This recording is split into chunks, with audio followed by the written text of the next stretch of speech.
السلام علیکم ناظرین، راولپنڈی خبریں ڈیجیٹل سے میں ہوں آپ کے ساتھ عرفان طاہر شان۔ ناظرین، آج ہمارے ساتھ موجود ہیں اڈیالہ جیل کے باہر طیبہ راجہ صاحبہ۔ تو السلام علیکم میڈم۔ وعلیکم السلام جی۔ اچھا میڈم، خان صاحب کی جانب سے کوئی تحریک کا آغاز، کوئی ڈیٹ وغیرہ انہوں نے دی ہے؟ دیکھیں، ڈیٹ آئے گی تو اوبیسلی اناؤنس ہوگی، ابھی تو کچھ بھی نہیں کہا جا سکتا۔ بہنیں گئی ہوئی ہیں ملاقات کے لیے، سلمان صفدر گئے ہوئے ہیں۔ جو جن چیزوں کے بارے میں لائحہ عمل کی عادت کو دیا گیا تھا تحریک کے لیے، جو بھی کام سونپے گئے تھے ان پہ کام شروع ہو چکا ہے، لیکن ابھی تک کوئی فائنل ڈیٹ خان صاحب کی طرف سے نہیں آئی۔ ابھی بھی سلمان صفدر اندر گئے ہیں، سلمان اکرم راجہ سے مل کر گئے ہیں، علیمہ آپا سے مل کر گئے ہیں۔ ابھی وہ واپس آتے ہیں تب کوئی بہنیں آ کے بتائیں گی پیغام کیا ہے۔ آج امید ہے کہ کوئی آئے گا پیغام، کیونکہ خان صاحب نے کہا ہوا تھا کہ اس یوم عاشورہ جو 10 محرم ہے، اس کے بعد میں اپنا پیغام اگلا جاری کروں گا، تو ہم بھی اسی انتظار میں۔ باقی جو اب تک کا لائحہ عمل آیا اس پہ کام ہو رہا ہے۔ تو یہ وکلا کو ملنے نہیں دیا جا رہا، میٹنگز نہیں ہو جا رہی۔ پچھلے ویک بھی علیمہ خان آئی تھیں، ان کی بھی ملاقات نہیں کرائی گئی، آج بھی وہ باہر بیٹھی ہیں، اس کو آپ کیا کہتی ہیں؟ دیکھیں، یہ اگر آپ کو یاد ہو تو فائنل کال جو لاسٹ ٹائم آئی تھی 24 نومبر والی، وہ علیمہ خان کے تھرو اناؤنسمنٹ کی گئی تھی۔ علیمہ خان کو اندر نہ بھیجنے کا مقصد ہی یہی ہے کہ علیمہ خان بہت سختی سے، بہت صفائی سے آ کے خان صاحب کا پیغام باہر دیتی ہیں، ان کی باقی دونوں بہنیں بھی دیتی ہیں۔ میرا خیال ہے نورین خان نیازی جو ہیں وہ ذرا تھوڑی زیادہ سخت ہیں، کیونکہ وہ ایک بیٹے کی ماں ہیں جس کو 10 سال کی سزا سنائی گئی ہے۔ ظلم ہے نا، تو جب اب آپ کسی بھی بہت زیادہ ظلم کرتے ہیں تو ویسے ہی بغاوت ایک رد عمل ہے کہ بغاوت جنم لیتی ہے۔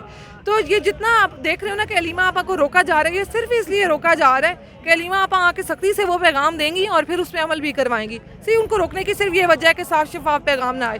باقی بہنوں کو بھی وہ اندر لے جاتے ہیں، علیمہ آپا پہ تھوڑا سختی سے ریاکشن دیتی ہیں جب ان کو اندر کھڑا کر دیا جاتا ہے۔ وہ نورین آپا وغیرہ ذرا اس ٹائم وہ پولیس وغیرہ سے ہو کر آتے ہیں، چیزیں چل رہی ہیں، چیزوں میں کام بھی ہو رہا ہے۔ وہ جو بات ہے کہ اسپیسیفکلی علیمہ آپا کو نہیں ملنے دے رہی یا سلمان اکرم راجہ کو، تو ان کو معلوم ہے کہ جیسے ہی پیغام آنا ہے انہوں نے پوری قیادت سے وہ کام کروانا بھی ہے، عوام سے بھی اس پہ بات کرنی ہے، تو پھر یہ کدھر جائیں گے؟ تو جو وہ کر سکتے ہیں آخری باری کے ہاتھ پیر مار رہے ہیں، وہ اس پہ لگے ہوئے ہیں، یہ اپنی کوشش میں ہے، وہ اپنی کوشش میں ہے۔ یہ سوات کا جو افسوسناک واقعہ ہوا تھا، اس کے بعد 1122 میں کوئی بہتری آئی ہے؟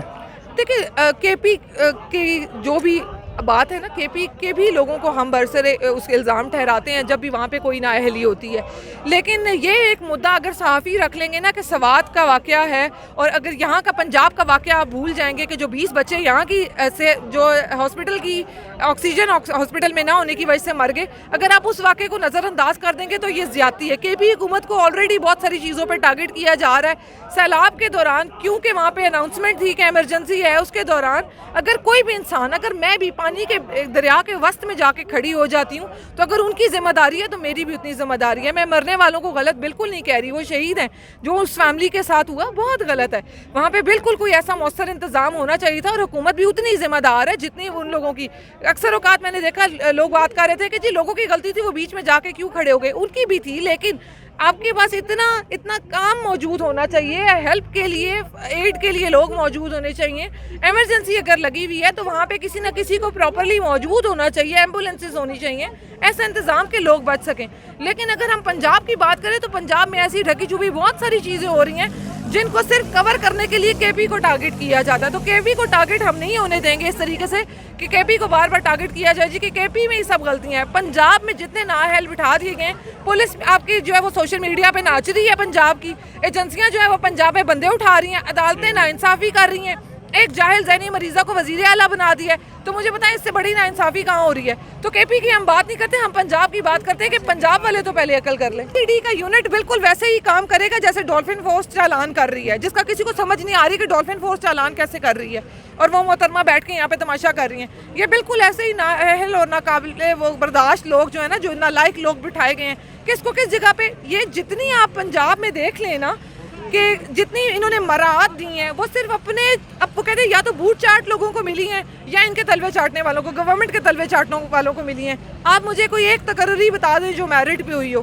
جب وزیر اعلیٰ جالی لگائی گئی ہے تو مجھے بتائیں اس کے نیچے کون سی تقرری میرٹ پہ ہونی ہے؟ میرٹ پہ جس دن یہاں سسٹم چلنے شروع ہو گیا، سب سے پہلے تو وزیر اعظم اتر جائے گا، پھر وزیر اعلیٰ اتر جائے گی، اور بھی بڑے سارے اب نام لوں گی تو کل اٹھا لیں گے، آج ہی اٹھا لیں، خیر کوئی مسئلہ نہیں ہے۔ لیکن بات یہ کہ یہ تو حالات ہیں، میرٹ پہ ہو کیا رہا ہے؟ تو یہ جتنے بھی یونٹس بن رہے ہیں یہ صرف انہوں نے اپنے چونچلے بنائے ہوئے ہیں، 10 کھرب ایسے تو نہیں لوٹنے ہوتا،